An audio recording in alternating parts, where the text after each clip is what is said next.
এজন ল'ৰা হৈ আন এজন ল'ৰাক বিয়া কৰোৱাৰ বাবে আমাক বহু কথাই কৈছিল। কিন্তু আমি দুয়োজনেই এতিয়া দুটি মৰম লগা কণমানিৰ পিতৃ।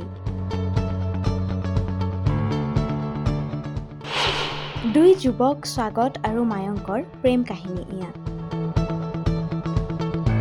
13 বছৰৰ ভাল পোৱাৰে বিয়া হোৱালৈ পূৰ্ণতা পোৱা দুই যুৱকৰ কাহিনী এয়া।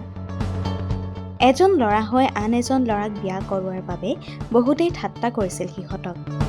কিন্তু মায়ংক আৰু স্বাগত আগবাঢ়িছিল সিহঁতৰ সম্পৰ্কটোক এটা নাম দিবলৈ। সিহঁতৰ পৰিয়ালেও গৌৰৱেৰে আঁকোৱালি লৈছিল দুয়োকে।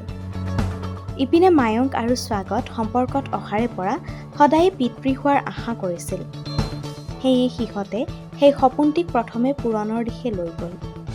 আৰু 4 বছৰ আগত অতি সফলভাৱে সাৰগেচি চিকিৎসা পদ্ধতিৰে দুটি যমজ সন্তানৰ পিতৃ হয়। সন্তান দুটিৰ 1 বছৰীয়া জন্মদিনৰ দিনা দুয়ো আবদ্ধ হয় বিবাহপাশত। অৱশ্যে এতিয়াও সিহঁতক কোনোবাই লগ পালে সোধে যে সন্তান কেইটাৰ মাক ক'ত।